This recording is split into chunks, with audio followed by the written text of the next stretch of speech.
जादुई समय पहले एक छोटे से गांव में एक लड़का रहता था जिसका नाम मोहन था।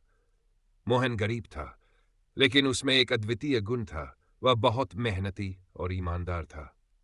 उसके पास दुनिया की कोई बड़ी संपत्ति नहीं थी, लेकिन उसकी मेहनत, ईमानदारी और आस्था उसे हर किसी के दिल में एक खास स्थान दिला रखा था। उसके पास न तो बड़ा घर था, न कोई बहुमूल्य वस्तुएं, लेकिन उसका सपना था कि वह एक दिन समाज में बड़ा आदमी बनेगा।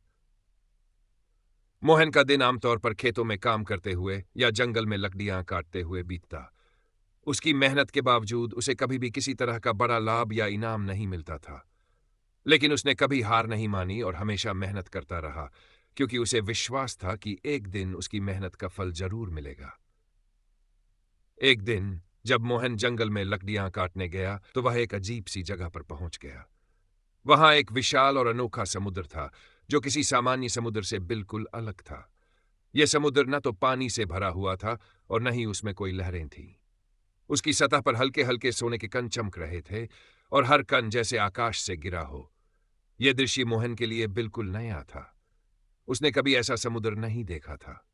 मोहन हैरान होकर समुद्र के पास गया और धीरे से पूछा, तुम कौन हो? यहां क्या हो रहा है?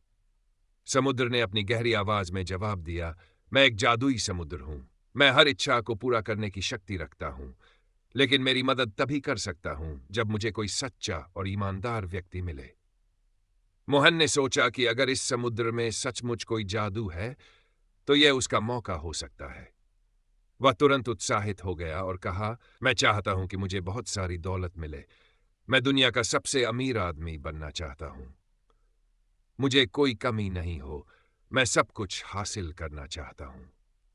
समुद्र ने उसे देखा और फिर से कहा, तुम्हारी इच्छा पूरी होगी, लेकिन याद रखना, दौलत सिर्फ सुख नहीं देती। इसके साथ जिम्मेदारी भी आती है। यह न सिर्फ तुम्हारे लिए, बल्कि तुम्हारे आसपास के लोगों के लिए भी अहम है। मोहन ने बिना कोई और सवाल किए अपनी आंखें बंद की और समुद्र की जादुई शक्ति को महसूस किया। अगले ही पल उसके पास ढेर सारी सोने की मुद्राएं, बहुमूल्य गहने और आलीशान महल की कुंजी आ गई। मोहन का सपना सच हो गया। वह अब एक बहुत बड़ा आदमी बन चुका था, जिसके पास सब कुछ था। उसका महल चमचमाता था, उसकी संपत्ति आसमान तक फैली हुई थी। वह खुश था, या कम से कम दिखावा करता था कि वह खुश है। लेकिन जैसे जैसे समय बीतता गया, मोहन को यह एहसास होने लगा कि दौलत ने उसके जीवन में एक खालीपन ला दिया था। उसने देखा कि उसका परिवार और पुराने दोस्त अब उससे दूर हो गए थे। पहले जो लोग उसकी मदद करते थे, वे अब उससे संपर्क नहीं करते थे। उसकी नजदीकी दोस्ती और रिश्ते अब टूट चुके थे। मोहन अकेला महसूस करने लगा। वह समझने लगा कि पैसे से सिर्फ भौतिक सुख ही मिल सकते हैं, पर असली सुख तो रिश्तों, सच्चाई और शांति में छिपा है। उसने महसूस किया कि जो चीजें उसे पहले खुश करती थी, जैसे कि परिवार का प्यार और दोस्तों के साथ बिताया गया समय, अब उसे छिन चुकी थी। उसका दिल भारी हो गया। एक दिन मोहन समुद्र के पास वापस गया और कहा, समुद्र, तुमने मुझे धन दिया, लेकिन अब मैं समझ चुका हूं कि इसका कोई मूल्य नहीं है। मैं चाहता हूं कि मुझे खुश रहने का तरीका मिले। मुझे अपने परिवार और दोस्तों के साथ फिर से समय बिताना है। मुझे वापस वही सच्ची खुशी चाहिए जो मुझे पहले थी। समुद्र ने उसे शांतिपूर्वक जवाब दिया, तुमने बहुत बड़ी समझ प्राप्त की है, मोहन। असली खुशी धन में नहीं, बल्कि रिश्तों, मेहनत और संतोष में होती है। तुम्हारा यह निर्णय ही तुम्हारी सबसे बड़ी संपत्ति है।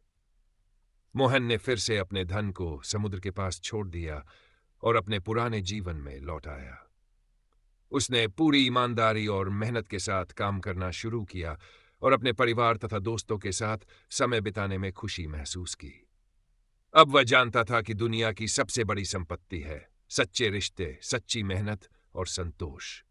वह अब न केवल खुश था, बल्कि वह दूसरों को भी यह सिखाने लगा कि सच्ची खुशी और संपत्ति केवल बाहरी चीजों से नहीं, बल्कि अपने दिल की संतुष्टि और अच्छे रिश्तों से मिलती है। मोहन का जीवन अब सबसे अमीर था। उसके पास प्यार था, संतोष था और वह सच्चे अर्थों में खुश था। सीख, असली खुशी और संतोष कभी बाहरी चीजों से नहीं मिलते। सच्ची संपत्ति रिश्तों, मेहनत और आत्मिक संतुष्टि में होती है। धन से ज्यादा महत्वपूर्ण है खुश रहना, दूसरों के साथ सच्चे रिश्ते बनाना और जीवन को ईमानदारी से जीना।